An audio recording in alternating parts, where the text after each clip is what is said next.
இன்றைக்கி நம்ம ஹெல்தியான ஒரு ராகி ப்ரௌனி தான் பார்க்க போகிறோம். சின்னவங்கலேருந்து பெரியவங்க வரைக்கும் எவ்வளோ வேணாலும் சாப்பிட்லாம். நம்ம சாதாரணமாக மைதாவில் பண்ணுறதோட இந்த ராகியில் பண்ணுறது அவ்வளோ அட்டகாசமாக டேஸ்ட்டு சூப்பராக இருக்குங்க. பாருங்கள், பர்ஃபெக்டாக crinkle top with fudgy brownie உங்களுக்கு பார்த்தாவே தெரியும், சூப்பராக இருக்கும். இதுக்கு என்னென்ன பொருட்கள் தேவைன்னா, ஃபஸ்ட்டு டார்க் சாக்லேட், பட்டரு, ராகி மாவு, brown sugar, white sugar, baking powder, vanilla essence, 2 முட்டை, உப்பு, இதெல்லாம் தேவைப்படும். நான் முன்னாடியே இதெல்லாம் ரெடி பண்ணி வச்சுருவேன். எப்போதுமே பிளேட் கொண்டு க்ரீஸ் பண்ணி வச்சுருவேன். பார்ச்மெண்ட் பேப்பர் போட்டு வச்சுருவேன்.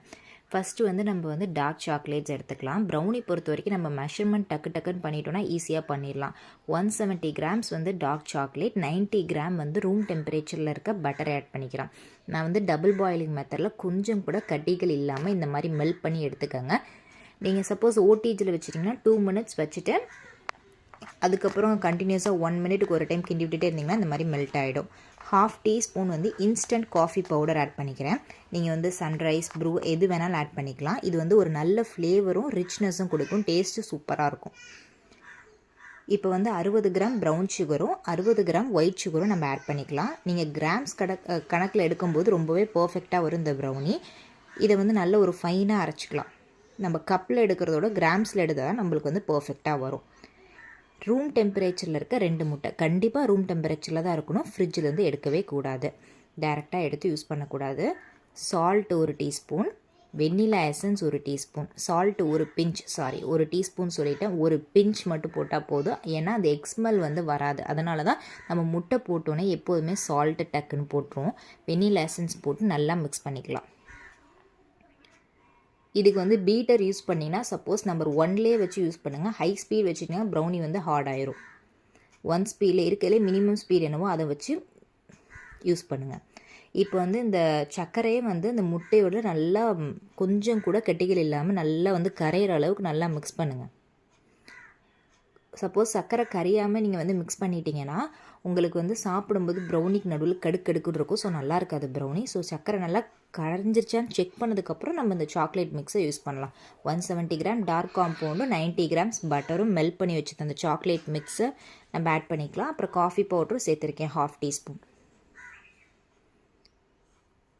இப்போ நல்லா மிக்ஸ் பண்ணிட்டோம். நான் வீட்டிலையே காய வச்சு மில்லில் கொடுத்து அரைச்ச ராகி மாவு தான் யூஸ் பண்ணியிருக்கேன். நம்ம மில்லில் கொடுத்து அரைக்கும் போது நல்லா ஃபைன் பவுடராக அரைச்சி வாங்கிக்கோங்க. அப்போ தான் நல்லாயிருக்கும். 10 gram cocoa powder, 1/2 teaspoon baking powder add பண்ணியிருக்கேன். பேக்கிங் பவுடர் போட்டதுன்னா போடலாம். ஹெல்த்தியர் வெர்ஷன்னா நீங்கள் ஆட் பண்ணலைன்னா ஒன்றும் பெரிய டிஃப்ரென்ஸ்லாம் வராது, நல்லா தான் இருக்கும். ஆப்ஷனல் தான் பேக்கிங் பவுடர், நீங்கள் போடுறதுனா போட்டுக்கலாம். இப்போ நல்லா இதை சலிச்சு எடுத்துக்கலாம். நம்ம மில்லில் கொடுத்து அரைக்கும் போதே ராகி மாவு பொறுத்த வரைக்கும் நல்லா நைஸாக அரைச்சி கொடுங்கன்னு சொன்னிங்கன்னா நல்லா நைஸாக அரைச்சி கொடுப்பாங்க. நீங்கள் 2-3 டைம் சலிச்சுட்டு டைரெக்டாக யூஸ் பண்ணிக்கலாம். இந்த அளவுக்கு கட் அண்ட் ஃபோல்ட் மெத்தடில் நல்லா மிக்ஸ் பண்ணிக்கோங்க. எல்லாமே நல்லா எல்லா சைடும் ஈவனாக மிக்ஸ் ஆனதுக்கப்புறம் நம்ம ஏற்கனவே க்ரீஸ் பண்ணி வச்சுருந்தோம். நான் ஸ்டார்டிங்கே காமிச்சேன். அதெல்லாம் பர்ஃபெக்டாக நம்ம ஸ்டார்டிங்கே பண்ணிட்டோன்னா ஜஸ்ட்டு கலக்கி நம்ம அந்த இதில் போட வேண்டியதான் ப்ரௌனி. இதுதான் கரெக்டான கன்சிஸ்டன்சி. இப்போ அந்த க்ரீஸ் பண்ணி வச்சுருக்க ட்ரேயில் நம்ம ஆட் பண்ணிக்கலாம். நான் 1/2 kg இந்த ட்ரேயில் தான் பண்ணுவேன், 1 kg இந்த ட்ரேயில் தான் பண்ணுவேன். இப்போ 1/2 kg பேட்டர் நான் அதில் ஆட் பண்ணிக்கிறேன். கன்சிஸ்டன்சி பாருங்கள், கரெக்டாக அந்த ரிப்பன் கன்சிஸ்டன்சியில் இருக்குது. உங்களுக்கு சப்போஸ் கெட்டியாக இருந்துச்சுன்னா நீங்கள் லைட்டாக தண்ணி அல்லனா மில்க் ஆட் பண்ணிக்கலாம். மோஸ்ட்லி தண்ணி ஆட் பண்ணாவே போதுமானது. இந்த அளவுக்கு கரெக்டாக பண்ணிங்கன்னா உங்களுக்கு கரெக்டாக இதே கன்சிஸ்டன்சி கரெக்டாக வரும். இப்போ ஒரு ஸ்பேட்டுலா வச்சு நம்ம லெவல் பண்ணிவிட்டு டேப் பண்ணக்கூடாது. டேப் பண்ணால் எல்லோரும் பண்ணுற மிஸ்டேக், டேப் பண்ணிவிட்டு ப்ரௌனி ஹார்டாக வரும்பாங்க. இந்த மாதிரி ஸ்கியூவர் வச்சு நீங்கள் நல்லா இந்த மாதிரி எல்லா சைடும் படுற மாதிரி இந்த மாதிரி பண்ணிங்கன்னா உங்களுக்கு ப்ரௌனி ஹார்ட் ஆகாது, ஏர் பபிள்ஸும் ஃபார்ம் ஆகாது. உங்களுக்கு பர்ஃபெக்டாக கிடைக்கும். இதே மெஷர்மெண்ட்டோட நான் சொன்ன அளவுகளோட நீங்கள் மெஷர் பண்ணி வச்சிட்டிங்கன்னா ப்ரௌனியை பொறுத்த வரைக்கும் டக்குன்னு பண்ணிடலாம். இந்த மாதிரி எல்லா சைடும் ஏர் பபிள்ஸ் ஃபார்ம் ஆகாத அளவுக்கு நீங்கள் இது பண்ணிக்கோங்க. அதுக்கப்புறம் பாதாம் 1-2 பொடிச்சு வச்சுருக்கேன். ஸோ அதை நான் ஆட் பண்ணிக்கிறேன். அதுக்கப்புறம் சாக்கோ சிப்ஸ் ஒரு சைடு ஃபுல்லாக ஆட் பண்ணிக்கிறேன். நிறைய சாக்கோ சிப்ஸ் போட்டேன். 180 டிகிரியில் ப்ரீ ஹீட் பண்ணியிருக்கேன் 10 மினிட்ஸ் பேக் மோடில். அதே ப்ரீ ஹீட்டில் 180 டிகிரியில் வந்து 20லேருந்து 25 மினிட்ஸ் 20 மினிட்ஸ்க்கு அப்புறம் நீங்கள் கரெக்டாக எடுத்து பாருங்கள், பேக் ஆகிருக்கும். சப்போஸ் உங்களுக்கு அந்த கிரிங்கிள் டாப்லாம் வரல அப்படின்னா எக்ஸ்ட்ரா ஒரு 2 மினிட்ஸ் வைங்க. இது ஒவ்வொரு ஓடிஜி பொறுத்து மாறும், அவன் பொறுத்து மாறும். டைம் வந்து கூடவும் செய்யலாம், குறையும் செய்யலாம். ஆனால் மினிமம் எல்லா அவன்லையும் பொறுத்த வரைக்கும் மினிமம் 20 மினிட்ஸ் ஆகும். இப்போ பாருங்கள், இது வந்து ராகி ப்ரௌனினே சொன்னால் நம்ப மாட்டாங்க. பர்ஃபெக்டான கிரிங்கிள் டாப். உங்களுக்கு மைதாவில் சாப்பிட்றதோட ராகியில் சாப்பிட்றது ஹெல்த்தியும் கூட, டேஸ்ட்டும் சூப்பராக இருக்கும், ஃபஜ்ஜியாகவும் இருக்கும். இது வந்து 1 மணி நேரம் அப்படியே இருக்கட்டும், ரூம் டெம்பரேச்சர் நல்லா கூல்டன் ஆகட்டும். நிறைய பேர் போன ப்ரௌனி வீடியோவில் கேட்டிருந்தேன், இது வந்து எவ்வளோ வெயிட். அதனால் நான் மிஷின் போட்டே காமிச்சிட்டேன். 500 கிராமுக்கு கொஞ்சம் அதிகமாக 587. நம்ம கொஞ்சம் இந்த டாப்பிங்ஸ்லாம் போட்டோம்ல, அதனால் கொஞ்சம் எக்ஸ்ட்ரா வந்திருக்கு. நீங்கள் இந்த டாபிக்ஸ்லாம் போடாமல் வந்தீங்கன்னா உங்களுக்கு வந்து கரெக்டாக 500 கிராம், கொஞ்சம் முன்ன பின்ன குறையாது, கண்டிப்பாக எக்ஸ்ட்ரா தான் இருக்கும். இப்போ வந்து நம்ம வந்து இந்த ராகி ப்ரௌனி வந்து கொஞ்சம் ஃபஜ்ஜியாக இருக்கிறதுனால நம்ம கட் பண்ணிவிட்டு உடனே எடுக்க முடியாது. நம்ம வந்து இந்த மாதிரி நைஃபை வச்சு அடியில் இந்த மாதிரி நீங்கள் கீழே கொடுத்தீங்கன்னா தான் அது வந்து எடுக்க முடியும். பார்ச்மெண்ட் பேப்பரில் எதுவுமே ஒட்டாது. இந்த மாதிரி லைட்டாக நீங்கள் கீழே இந்த மாதிரி ஒரு ஸ்லைஸ் பண்ணிவிட்டு எடுத்திங்கன்னா உங்களுக்கு பர்ஃபெக்டாக வரும். உங்களுக்கு எடுத்து உங்களுக்கு பக்கத்துலேயே காமிக்கிறேன். வித் கிரிங்கிள் டாப்போட எவ்வளோ ஃபஜ்ஜியாக உங்களுக்கு பார்த்தாவே தெரியும். டேஸ்ட்டு சூப்பராக இருந்துச்சு. எங்கள் வீட்டில் செஞ்சதில் பாதி உடனே காலி ஆயிடுச்சு. சூப்பராக இருக்குது, ஃபஜ்ஜியாக செம்ம டேஸ்ட்டாக இருந்துச்சு.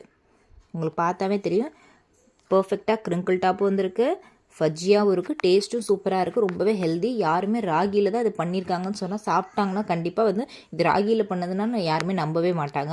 அவ்வளோ சூப்பராக இருந்துச்சு. நான் மேலே சும்மா வந்து ஒயிட் சாக்லேட்ஸ் என் குழந்தைங்க கேட்டாங்க, அதனால் மேலே ஒயிட் சாக்லேட்ஸ் மட்டும் மேலே வந்து ஸ்ப்ரிங்கிள் பண்ணிவிட்டேன். டக்குன்னு காலி ஆயிடுச்சு. வேறு வீடியோ எடுக்கும்போது எனக்கு ஒன்று உனக்கு ஒன்றுன்னு அடிக்கடி கேட்டுகிட்டே இருந்தாங்க. ஸோ அதனால் எடுத்து கொடுத்துட்டேன். இப்போ வந்து இதோட ஷெல்ஃப் லைஃப் பார்த்திங்கன்னா வந்து 4 டேஸ் வரைக்கும் அப்படியே இருக்கும். நம்ம இன்னும் கொஞ்சம் 2 நாள் அதிகமாக வச்சுருக்கணும்னா ஃபஸ்ட்டு இந்த பீசஸ்லாம் இந்த மாதிரி கீழே வந்து நைஃப் வச்சு இந்த மாதிரி பொறுமையாக எடுங்க. ஏன்னா இது கொஞ்சம் ஃபஜ்ஜியாக இருக்கும் ராகி ப்ரௌனினால். உங்களுக்கான கீழே பார்ச்மெண்ட் பேப்பரில் எதுவுமே ஒட்டல பாருங்கள், நீட்டாக வந்திருக்கு. இது மாதிரி எல்லா ஸ்லைஸும் நம்ம தனித்தனியாக ஃபஸ்ட்டு எடுத்து வச்சுட்டு ஒரு கிளிங் வேர் போட்டு இந்த மாதிரி நல்ல ஏர் போகாத மாதிரி நல்லா டைட் பண்ணி வச்சிட்டிங்கன்னா எக்ஸ்ட்ரா 2 நாள் நீங்கள் வச்சு கூட சாப்பிட்லாம். 1/2 kgங்கிறது இது வந்து ஷெல்ஃப் லைஃப் வந்து உங்களுக்கு எக்ஸ்ட்ரா கிடைக்கும் இந்த மாதிரி பேக் பண்ணிட்டீங்கன்னா. அதுக்கப்புறம் ஒரு ஏர்டைட் கண்டெய்னர் உங்களுக்கு பார்க்கவே அழகாக இருக்கும். பாருங்கள், உங்களுக்கு சாப்பிடும் நல்லா ஃப்ரெஷ்ஷாக அந்த ட்ரைலாம் ஆகாது. அப்படியே எப்படி செஞ்சோமோ அதே டேஸ்ட்டில் அப்படியே இருக்கும், அப்படியே மெயின்டைன் ஆகும்.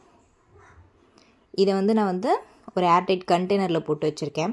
2 பாட்டில் வந்துச்சு எனக்கு கரெக்டாக பார்த்தீங்கன்னா இந்த பாட்டில் சைஸில். ரொம்பவே டேஸ்ட்டாக யம்மியாக இருந்துச்சு. இதில் ஒரு 4-5 பீஸ் வேறு நாங்கள் எடுத்து அப்பயே சாப்பிட்டுட்டோம். குழந்தைங்கள்லாம் எல்லாமே சாப்பிட்டாங்க. ரொம்ப டேஸ்டியாக ஹெல்த்தியாக இருந்துச்சு. ஸோ கண்டிப்பாக இந்த வீடியோ பார்த்துட்டு ட்ரை பண்ணிவிட்டு எப்படி வந்துச்சு அப்படிங்கிற கமெண்ட் எனக்கு கீழே கமெண்ட் பண்ணுங்கள். ஏதாச்சும் டவுட்ஸ் இருந்தாலும் கேளுங்க, நான் கண்டிப்பாக ரிப்ளை பண்ணுறேன். இந்த வீடியோ பிடிச்சிருந்துச்சுன்னா லைக் பண்ணிக்கோங்க, சப்ஸ்கிரைப் பண்ணிக்கோங்க, நோட்டிஃபிகேஷன் பெல் ஐக்கானை கிளிக் பண்ணிக்கோங்க. ராகி பிஸ்கெட் எப்படி பண்ணுறதுன்னு பார்க்கலாம். ராகி மாவு 1 கப், இது வந்து கப்லேயே டம்ளர்லேயே, ஆனால் எல்லா இன்க்ரீடியன்ஸும் ஒரே இதில் அளக்குற மாதிரி பார்த்துக்கோங்க. கோதுமை மாவு 1 கப், கோகோ பவுடர் வந்து 1 டேபிள் ஸ்பூன். நீங்கள் எந்த மெஷர்மெண்ட்டு கப்போ டம்ளரோ எது வேணாலும் எடுத்துக்கலாம், ஆனால் எல்லாமே ஈக்குவல் குவான்டிட்டியில் இருக்க மாதிரி பார்த்துக்கோங்க. Baking powder 1 teaspoon. இது எல்லாத்தையும் நல்லா சலிச்சு எடுத்துக்கலாம். நல்லா சலிச்சுக்கலாம். கொஞ்சம் கூட கட்டிகள் இல்லாமல் பார்த்துக்கோங்க, அப்போ தான் நம்மளுக்கு பிஸ்கெட் வந்து நல்லா சாஃப்டாக கிடைக்கும். இந்த ராகி மாவுங்கிறது வீட்டிலே ப்ரிப்பேர் பண்ணிக்கலாம். ராகியை 3 மணி நேரம் ஊற வச்சு வெயிலில் காய வச்சு நீங்கள் மில்லில் கொடுத்து அரைச்சிங்கன்னா ராகி மாவு ரெடி ஆகிடும். 1 கப் வந்து நான் வந்து வெல்லம் எடுத்திருக்கேன். வெல்லம் நல்லா பிடிச்சி சேர்த்துருக்கேன். நீங்கள் இதுக்கு பதிலாக நாட்டு சக்கரை எது வேணாலும் ஆட் பண்ணிக்கலாம். சால்ட்டு சும்மா 1 பிஞ்ச். இது எல்லாத்தையும் நல்லா மிக்ஸ் பண்ணிக்கலாம். சால்ட்டு ரொம்ப கம்மியாக போடுங்க. நான் ஃப்ளேவருக்காக வெண்ணிலா எசன்ஸ் ஆட் பண்ணுறேன். நீங்கள் வெண்ணிலா எசன்ஸ் ஆட் பண்ண விருப்பம் இல்லைன்னா நீங்கள் வந்து ஸ்கிப் பண்ணிக்கலாம். 1 teaspoon vanilla essence, 2 tablespoon உருக்குன வெண்ணெய். இல்லை ரூம் டெம்பரேச்சரில் இருந்தால் நீங்கள் ஸ்டார்டிங்கே பட்டர் போட்டு மிக்ஸ் பண்ணுற மாதிரி இருக்கும். மோஸ்ட்லி நீங்கள் இந்த மாதிரி மெல்ட் பண்ணி எடுத்திங்கன்னா உங்களுக்கு அளவு தெரியும், ஈஸியாக நம்மளுக்கு மிக்ஸ் பண்ண கரெக்டாக இருக்கும். 2 டேபிள் ஸ்பூன் வெண்ணெய் எடுத்திருக்கேன். நீங்கள் வெண்ணெய்க்கு பதிலாக நெய் கூட யூஸ் பண்ணலாம், அதுவுமே நல்லா ஃப்ளேவரபுளாக நல்லாயிருக்கும். இப்போ வந்து எனக்கு வந்து கரெக்டாக ஒரு 6 டேபிள் ஸ்பூன் கிட்ட வந்து பால் தேவைப்பட்டுச்சு. 4லேருந்து 8 டேபிள் ஸ்பூன். அந்த கன்சிஸ்டன்சி டஃப்பை வந்து அட்ஜஸ்ட் பண்ணுற அளவுக்கு நீங்கள் வந்து இந்த பால் வந்து சேர்த்துக்கோங்க. காய்ச்சி ஆற வச்ச பால், லைட்டாக வெதுன்னு இருக்கணும். நீங்கள் இந்த மாதிரி கன்சிஸ்டன்சி கொண்டு வர வரைக்கும் கொஞ்சம் கொஞ்சமாக பால் ஊற்றி நீங்கள் அட்ஜஸ்ட் பண்ணிக்கோங்க கன்சிஸ்டன்சியை. 4லேருந்து 8 டேபிள் ஸ்பூன். ரொம்பவும் சாஃப்டாக பிசைஞ்சிடக்கூடாது. இந்த அளவுக்கு கரெக்டான கன்சிஸ்டன்சி. ஒரு பிஸ்கெட்டு போட்டு இந்த மாதிரி உருண்டை பிடிச்சி கன்சிஸ்டன்சி பார்த்துக்கோங்க. இப்போ வந்து இந்த மாதிரி நான் கையிலே ஒரு பால் மாதிரி செஞ்சு லைட்டாக ப்ரெஸ் பண்ணிக்கிறேன். இந்த மாதிரி நீங்கள் பிஸ்கெட் பண்ணலாம். இது வந்து மொத்தம் பார்த்துக்கோங்க. ரொம்ப தின்னாக எடுத்துட்டிங்கன்னா அது நீங்கள் பட்டர் பேப்பர்லேருந்து எடுக்கும்போதே இதாயிரும். கொஞ்சம் கெட்டியாக இருக்கணும். இந்த அளவுக்கு மொத்தம் பார்த்துக்கோங்க. இதில் வந்து நம்மளுக்கு இந்த மாதிரி இதெல்லாம் ஆப்ஷனல் தான். இந்த மாதிரி டிசைன் கொடுக்கறனா கொடுத்துக்கலாம். ஃபோர்க்கை வச்சு இல்லை ஒரு ஸ்டிக்கை வச்சு டூத் பிக் வச்சு கூட இந்த டிசைன் நீங்கள் கொடுத்துக்கலாம். உங்கள் இஷ்டம் தான். கொஞ்சம் இந்த மாதிரி கொஞ்சம் கலர்ஃபுல்லாக இருந்துச்சுன்னா குழந்தைங்க கொஞ்சம் விரும்பி சாப்பிடுவாங்க. அதனால் இதில் வந்து ஹாஃப் கேஷ்யூவை வந்து கட் பண்ணி இந்த மாதிரி வச்சுருக்கேன். இது மேலே சாக்கோ சிப்ஸ் போட்டிங்கன்னா அந்த சாக்லேட் ஃப்ளேவர் வந்து குழந்தைங்களுக்கு ரொம்ப பிடிக்கும். ஆப்ஷனல் தான். நீங்கள் கொடுக்கறனா கொடுக்கலாம். அது அழகாக அந்த அவனில் வந்து பாதி மெல்ட் ஆகி அந்த குழந்தைங்க சாப்பிடும்போது நல்லாயிருக்கும். ஸோ அதனால் இந்த சாக்கோ சிப்ஸும் நான் வந்து ஆட் பண்ணிக்கிறேன் இதில். இது வந்து ஃபுல்லாக ஆப்ஷனல் தான். நீங்கள் பண்ணுறதுனா பண்ணலாம், இல்லை ப்ளெயினாக அப்படியே பேக் பண்ணி எடுக்கிறனாலும் எடுக்கலாம். இதே மாதிரி நான் எல்லா மாவுலேயும் குக்கீஸ் செஞ்சு வச்சுக்கிறேன். இது வந்து ஒரு மெத்தடாக. இதே மாதிரி நீங்கள் வந்து டக்கு டக்குன்னு பண்ணணுன்னா இந்த மாதிரி ஒரு பெரிய பாலாக உருட்டிட்டு லைட்டாக வந்து ஸ்ப்ரெட் பண்ணிவிட்டு ஒரு குக்கி கட்டரோ அப்படி இல்லைன்னா வாட்டர் கேன் மூடி இந்த மாதிரி இருந்துச்சுன்னா இந்த மாதிரி நீங்கள் எடுத்துகிட்டு இந்த மாதிரி நீங்கள் குக்கீஸ் செஞ்சுக்கலாம். இதில் வந்து 2 மெத்தட் இருக்குது. உங்களுக்கு எந்த மெத்தட் ஈஸியோ நீங்கள் வந்து ட்ரை பண்ணி பாருங்கள். ரொம்பவே ஈஸி. நான் இந்த மாதிரி டெக்கரேட் பண்ணி வச்சுக்கிட்டேன். லைட்டாக கொஞ்சம் பாதாம், கொஞ்சம் சாக்கோ சிப்ஸ், கொஞ்சம் கேஷ்யூ நட்ஸ் இந்த மாதிரி வச்சுட்டு 180 டிகிரி செல்சியஸில் 10 மினிட்ஸ் வந்து ப்ரீஹீட் பண்ணி வச்சுட்டேன். அவனை ப்ரீஹீட் பண்ணதுக்கப்புறம் நம்ம வந்து ரெடி பண்ணி வச்சுருந்த குக்கீஸை இன்செர்ட் பண்ணிவிட்டு 15 to 20 மினிட்ஸ். என்னோட அவனுக்கு வந்து 15 மினிட்ஸே கரெக்டாக இருந்துச்சு. சில அவனுக்கு வந்து ஒரு 5 மினிட்ஸ் எக்ஸ்ட்ரா ஆகலாம், 5 மினிட்ஸ் கம்மியாக ஆகலாம். நீங்கள் மேலே வந்து அந்த ப்ரௌனிஷ் ஆகும்போதே கொஞ்சம் ஒரு டைம் வெளியே 15 மினிட்ஸ்க்கு அப்புறம் வெளியே எடுத்து பாருங்கள். செக் பண்ணிவிட்டு நல்லா ஆறுனதுக்கப்புறம் தான் பிஸ்கெட் வந்து நல்லா கிறிஸ்பியாக இருக்கும். ஸோ எடுக்கும்போது சாஃப்டாக இருக்க மாதிரி தான் இருக்கும். நல்லா 1 மணி நேரம் ஆற விட்டுட்டு அதுக்கப்புறம் நீங்கள் வந்து சர்வ் பண்ணலாம். நல்லா டேஸ்ட்டாக ஹெல்த்தியான ஒரு குக்கி. கண்டிப்பாக ட்ரை பண்ணி பார்த்துட்டு இந்த வீடியோ பிடிச்சிருந்துச்சுன்னா லைக் பண்ணிக்கோங்க, சப்ஸ்கிரைப் பண்ணிக்கோங்க. செஞ்சு பார்த்துட்டு எப்படி வந்துச்சுன்னு கமெண்ட் பண்ணுங்கள். நல்ல ஒரு கிளாஸ் ஜாரில் ஏர்டைட் கண்டெய்னரில் இந்த மாதிரி ஸ்டோர் பண்ணி வச்சுக்கோங்க. நல்லாயிருக்கும். ராகி எடை எப்படி பண்ணுறதுன்னு பார்க்கலாம். ஃபஸ்ட்டு இந்த ராகி மாவை கொஞ்சமாக வாயில் எடுத்து போட்டு பாருங்கள். அந்த மாவு வந்து கசப்பாக இருந்துச்சுன்னா அந்த மாவை யூஸ் பண்ண வேண்டாம். கசப்பு இல்லைன்னா தாராளமாக யூஸ் பண்ணிக்கலாம். கசப்பாக இருந்துச்சுன்னா அந்த மாவு ரொம்ப பழைய மாவுன்னு அர்த்தம்.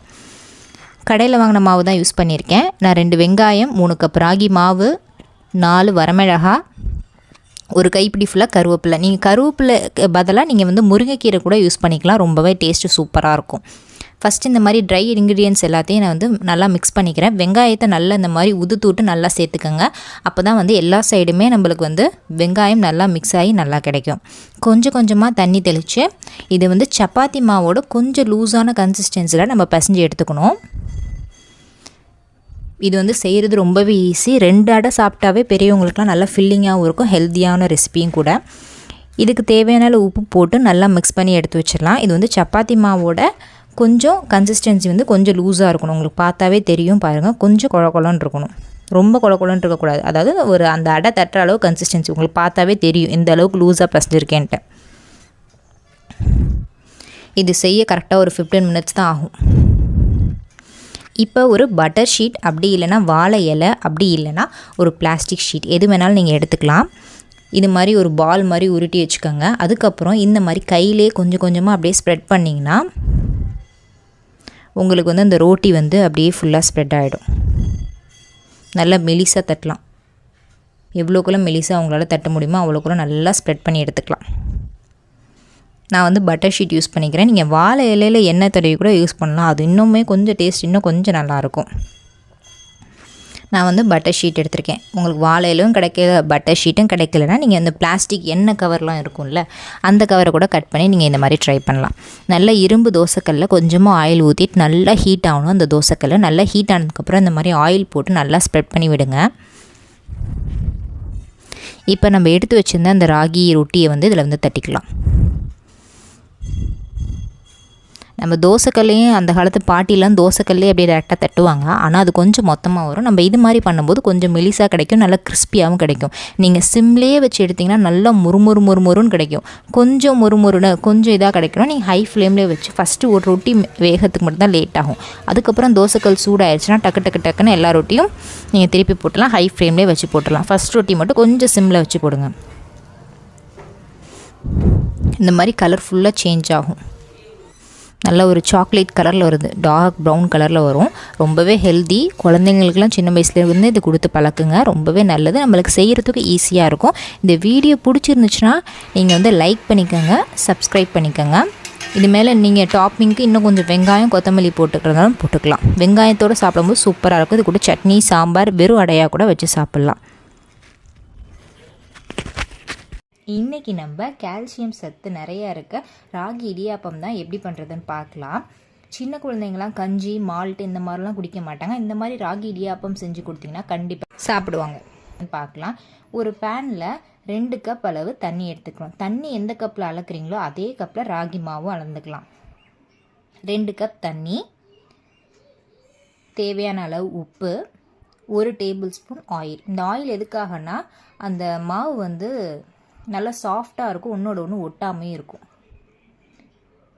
2 கப், கரெக்டாக 2 கப்பு. ஃபஸ்ட்டு ஆரம்பத்தில் இந்த தண்ணி பத்தாத மாதிரி தான் இருக்கும். நீங்கள் அடுப்புலேயே வச்சு கிண்டிகிட்டே இருந்தீங்கன்னா கரெக்டாக இருக்கும். 2 கப் ராகி மாவுக்கு 2 கப் தண்ணி. தண்ணி நல்லா கொதிச்சதுக்கப்புறம் இந்த மாதிரி கை விடாமல் கிண்டிகிட்டே இருங்க. ஃபஸ்ட்டு தண்ணி பத்தாமல் மாதிரி தான் இருக்கும். அதுக்கப்புறம் உங்களுக்கு கிண்ட அந்த மாவு கரெக்டாக இருக்கும். 2 கப் ராகி மாவுக்கு 2 கப் தண்ணி. ஆனால் ரெண்டுமே ஒரே கப்பில் அளந்துக்கோங்க. இதை அப்படியே மூடி போட்டு ஒரு 10 நிமிஷம் அளவுக்கு மூடி வச்சுருங்க.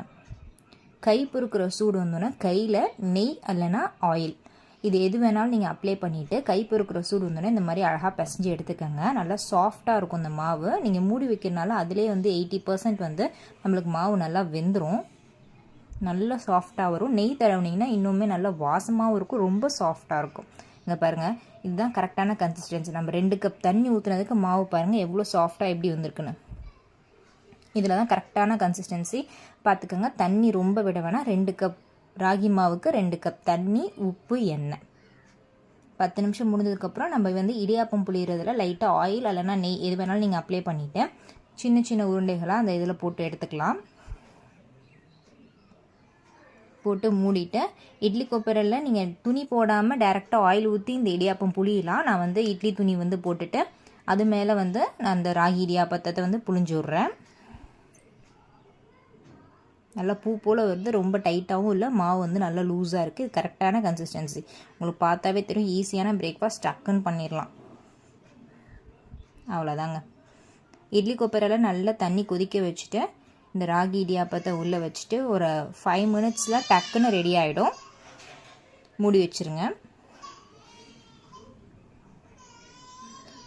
5 மினிட்ஸ் தான், டக்குன்னு வெந்துடும் ஆவியில் இருக்கிறதுனால. இப்போ எடுத்துடலாம். அவ்வளோதாங்க, சூப்பரான ராகி இடியாப்பம் ரெடி ஆகிடும். இது கூட தேங்காய் பால், அப்படி இல்லைன்னா தேங்காய் சட்னி, இல்லைன்னா கறி குழம்பு, இந்த மாதிரி எது வேணாலும் நீங்கள் வச்சு சாப்பிட்லாம். சூப்பராக இருக்கும். நல்லா உதிரியாக ஒன்றோட ஒன்று ஒட்டாமல் சூப்பராக வரும். இதில் வெறும் தேங்காய் நாட்டு சர்க்கரையுமே போட்டு சாப்பிட்டாலும் அவ்வளோ டேஸ்ட்டாக இருக்கும். இந்த வீடியோ பிடிச்சிருந்துச்சுன்னா லைக் பண்ணிக்கோங்க, சப்ஸ்கிரைப் பண்ணிக்கோங்க. கண்டிப்பாக ரொம்ப ரொம்ப ஹெல்தி. மார்னிங் எல்லாம் டின்னருக்கு ட்ரை பண்ணி பாருங்கள். ஆரோக்கியமான காலை உணவாகவும் சாப்பிட்லாம், பிரேக்ஃபாஸ்ட்டுக்கும் எடுத்துக்கலாம், ஈவினிங் ஸ்நாக்ஸாகவும் ட்ரை பண்ணலாம். எப்படி பண்ணுறதுன்னு பார்க்கலாம். ஒரு பவுல் எடுத்திருக்கேன். ஒரு கப்பில் 1.5 கப் அளவுக்கு ராகி மாவு எடுத்திருக்கேன். இந்த புட்டுக்கு தேவையான அளவு உப்பு ஆட் பண்ணிக்கலாம். உப்பு ஆட் பண்ணிவிட்டு நல்லா கொதிக்கிற தண்ணி அந்த உப்போடு அந்த கொதிக்கிற தண்ணி நல்லா கரையிற அளவுக்கு நல்லா ஒரு ஸ்பூனை வச்சு நல்லா கரைச்சிக்கலாம். இது சுடுதண்ணி தான், பச்சை தண்ணி ஊற்றக்கூடாது, சுடுதண்ணி தான் ஊற்றி நல்லா மிக்ஸ் பண்ணிக்கலாம். அப்போ தான் புட்டு நல்லா உதிரியாக வரும். சுடுதண்ணி நீங்கள் யூஸ் பண்ணி பிசையும்போது தான். நல்லா மிக்ஸ் பண்ணதுக்கப்புறம் ஒரேடியாக அந்த தண்ணி அப்படியே ஊற்றிடக்கூடாது, கொஞ்சம் கொஞ்சமாக தெளித்து ஊற்றணும். ஸ்டார்டிங்கில் கொஞ்சம் கை வைக்க முடியாது, ஸோ ஸ்பூனில் வச்சு இது பண்ணிக்கலாம். அப்புறம் கொஞ்சம் கொஞ்சமாக அந்த தண்ணியோட சூடு குறைய அந்த மாதிரி கையில் வச்சு பிசைஞ்சிக்கலாம். லைட்டாக அப்படியே தெளித்து கரெக்டாக பார்த்திங்கன்னா இந்த கன்சிஸ்டன்சி வரும். பிடிச்சா கொழுக்கட்டை மாதிரி இருக்கணும், உதுத்து விட்டால் புட்டு மாதிரி வரணுங்க. பாருங்கள், இப்படி பிடிச்சா அந்த மாவு அப்படியே நிற்கணும். இதுதான் கரெக்டான கன்சிஸ்டன்சி. இப்படி உடச்சோன்னா அது உதிரணும். கொஞ்சம் கொஞ்சமாக நம்ம அது மாதிரி தண்ணி ஊற்றி பிசையும் போது இது மாதிரி கட்டிகள் வரும். ஸோ இந்த கட்டிகள்லாம் நம்ம வந்து போகிறதுக்கு தான் ஈஸியான ஒரு சூப்பரான ட்ரிக்ஸ் இருக்குது. எப்போதுமே வந்து நம்ம இப்படியே வேக வச்சிட்டோம்னா நம்மளுக்கு வந்து சாப்பிடும்போது பார்த்திங்கன்னா அந்த கட்டிலாம் வந்து முழுசாக அப்படியே இருக்கும். இதை வந்து தவிர்க்கிறதுக்காக தான் நம்ம வந்து இந்த மாதிரி பெரிய ஓட்டை உள்ள சலடை எடுத்துக்கலாம். இந்த சலடையில் அந்த புட்டு மாவு வந்து நீங்கள் எப்படி பிசைஞ்சாலும் சரி, தண்ணி அதிகமாக விட்டாலும் சரி, தண்ணி கம்மியாக விட்டாலும் சரி, இந்த மாதிரி சலிச்சு எடுக்கும்போது உங்களுக்கு வந்து மாவு வந்து உதிராக கிடச்சிரும். கையை வச்சு இப்படி சும்மா அப்படி லைட்டாக பண்ணிங்கன்னா அது அப்படியே உதிர்ந்துடும் மாவு. தண்ணி லைட்டாக இருந்தால் மட்டும்தான் இது கரெக்டாக இருக்கும். தண்ணி ரொம்ப விட்டு பிசைச்சிட்டிங்கன்னா மாவு கீழே உதிராது. அதனால் கொஞ்சம் கொஞ்சமாக தண்ணி ஊற்றி பிசையும் போது மட்டும் அந்த தெளித்து கொஞ்சம் கொஞ்சமாக மாவு பிசையணும். இது மாதிரி ஃபுல் மாவே நம்ம சலிச்சு எடுத்துக்கலாம். இப்போ ஃபுல்லாக சலிச்சு எடுத்தாச்சு. இங்கே பாருங்கள், கீழே பார்த்திங்கன்னா ஒரு சின்ன கட்டி கூட இல்லை. எல்லாமே வந்து நம்மளுக்கு ஃபைனாக அப்படியே கடையில் வாங்குகிற புட்டு மாதிரியே இருக்குங்க. பாருங்கள் இவ்வளோ ஃபைனாக நல்லா இருக்குது பாருங்கள். ஒரு சின்ன கட்டி கூட இல்லை. குழந்தைங்களும் சாப்பிடுவாங்க. யாருக்குமே அந்த பெரிய பெரிய கட்டிலாம் இருக்கிறது டிஸ்டர்பன்ஸாக இருக்காது. ஸோ நல்லா சாப்பிடுவாங்க விரும்பி. இப்போ ஒரு இட்லி தட்டு எடுத்திருக்கேன். இதுக்கு மேலே இட்லி துணி வச்சுருக்கேன். இப்போ நம்ம ரெடி பண்ணி வச்சுருக்க அந்த புட்டு மாவு வந்து அதில் ஆட் பண்ணிக்கலாம். அப்படியே சுற்றி பரவலாக வச்சுக்கலாம். இந்த புட்டு வேகிறதுக்கு கரெக்டாக பார்த்திங்கன்னா 5 நிமிஷம் தான் ஆகும். நான் வந்து 2 பேட்சாக வேக வச்சுக்க போகிறேன். இந்த வேகிறதுக்கு கரெக்டாக பார்த்திங்கன்னா 5 மினிட்ஸ் தான் ஆகும். நல்லா ஸ்ப்ரெட் பண்ணி விட்டுட்டு இதை வந்து இப்படியே முடிச்சு போட்டு நீங்கள் வேக வைக்கிறனால வேக வைக்கலாம். இல்லை எனக்கு முடிச்சு போட விருப்பம் இல்லை, நான் டக்குன்னு வேக வைக்கணும் அப்படின்னா இது மேலே இன்னொரு கிளாத்து போடலாம். எதுக்காக இன்னொரு கிளாத்து போடுறோன்னா, அந்த இட்லி கொப்பரையிலேருந்து தண்ணி வந்துச்சுன்னா தண்ணி மேலேருந்து அப்படியே ஒழுகும்ல, அது புட்டில் டைரெக்டாக படாது. இந்த மாதிரி மேலே துணி வச்சிங்கன்னா அந்த துணி வந்து அப்சர்வ் பண்ணிக்கும். அந்த புட்டு வந்து தண்ணி பிடிச்சிட்டா ஒரு மாதிரி குலன்னு ஆயிரும். அதனால தான் மேலே இந்த மாதிரி ஒரு கிளாத் போட்டோ இல்லை முடிச்சு போட்டோ நம்ம வந்து புட்டை வந்து வேக வைப்போம். மூடி போட்டு வேக வச்சாச்சு. இப்போ ஒரு 5 நிமிஷம் ஆயிடுச்சு. ஆவி வந்து வெளியே வர ஆரம்பிச்சிட்டாமே புட்டு வந்து ரெடி ஆகிடும். ஸோ நம்ம இப்போ ஓப்பன் பண்ணி பார்த்துடலாம். இங்கே பாருங்க, தண்ணி ஒழுகி இருக்குது, ஆனால் அது துணியில் வந்து அப்சர்வ் ஆகிருக்கும். இப்போ இந்த புட்டு வந்து வெந்துருச்சான்னு பார்க்கறதுக்கு சின்ன ஒரு பீஸ் எடுத்து கொஞ்சமாக இந்த மாதிரி உருட்டி பார்த்திங்கன்னா அது கரெக்டாக உருண்டை பார்த்துக்கு வருங்க. பாருங்க, அவ்வளோதான், பர்ஃபெக்டான புட்டு ரெடி ஆகிடுச்சு. இதை வந்து இப்போ வந்து ஒரு பவுலுக்கு மாற்றிக்கலாம். நல்லா உதிரியாக இருக்கும். நம்ம கை வச்சோடனே அந்த பெருசாக இருக்க பீசஸ்லாம் வந்து அப்படியே கரைஞ்சிடும். இப்போ வந்து சூடாக இருக்கும். ஸோ அதனால் ஒரு கரண்டியை வச்சு இங்கே பாருங்கள், லைட்டாக அப்படி பண்ணாவே அப்படியே கடையில் வாங்குகிற புட்டு மாதிரியே இருக்கும். சூப்பராக இருக்கும். நல்லா பொலன்னு சூப்பராக உதிரியாக வந்துடும். இந்த புட்டோட டேஸ்ட்டை இன்னும் கொஞ்சம் என்ஹான்ஸ் பண்ணணும், நான் இன்னும் சூப்பராக செய்யணும் அப்படின்னா, முக்கியமாக வந்து புட்டுக்கு வந்து எல்லாம் என்ன போடுவாங்க, தேங்காய், வெல்லம் போடுவாங்க. நம்ம எப்போதும் போல் ஃபஸ்ட்டு தேங்காய் ஆட் பண்ணிக்கலாம். நான் 2 கப் வந்து ராகி மாவு மொத்தமாக இருந்துச்சுக்கு நான் வந்து தேங்காய் வந்து அதுக்கு ஈக்குவலாக எடுத்துக்கலாம். இல்லை 1 கப்பு. நான் தேங்காய் வந்து கொஞ்சம் எங்கள் வீட்டில் நிறையா சாப்பிடுவாங்க. தேங்காய் நிறையா போட்டிங்கன்னா டேஸ்ட் இன்னும் கொஞ்சம் சூப்பராக இருக்கும். ஸோ அப்போனா நீங்கள் வந்து 1 கப்புனா மோஸ்ட்லி குறைஞ்சபட்சம் 1/2 கப் தேங்காய்னாச்சும் ஆட் பண்ணிக்கணும்.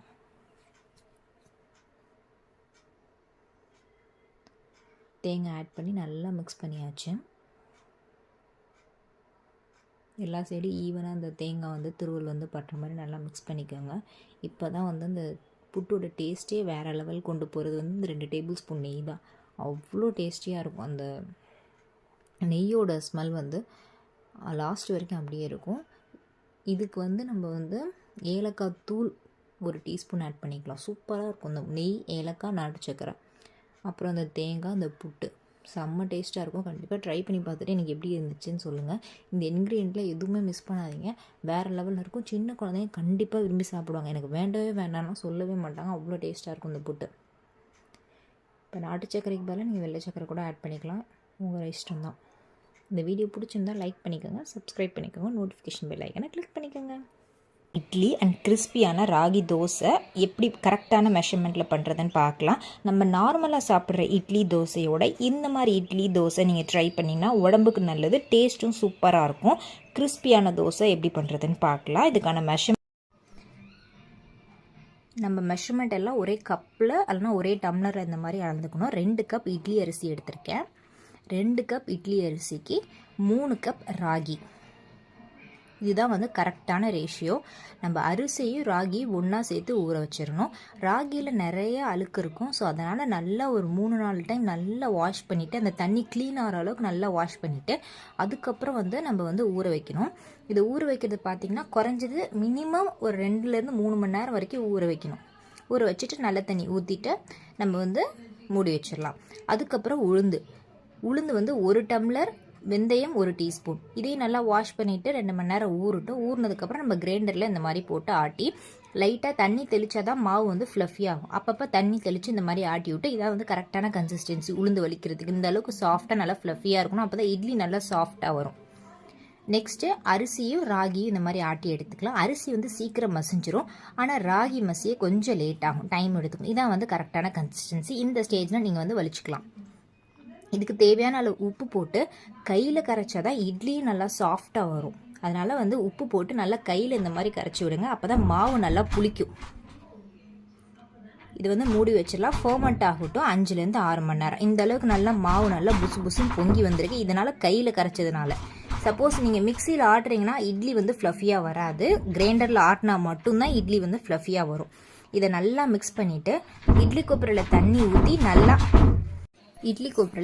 ஊற்றி நல்லா சூடானதுக்கப்புறம் இட்லி ஊற்றினா தான் இட்லி நல்லா சாஃப்டாக வரும். ஸோ இட்லி தட்டில் இட்லி ஊற்றி எடுத்துக்கலாம். இங்கே பாருங்கள், நல்ல தண்ணி வந்து கொதிக்கணும். கொதிச்சதுக்கப்புறம் தான் இட்லி ஊற்றணும். அப்போ தான் இட்லி நல்லா சாஃப்டாக ஃப்ளஃபியாக வரும். இது மூடி நல்லா ஆவி வெந்ததுக்கப்புறம் நம்ம வந்து இட்லி எடுக்கலாம்.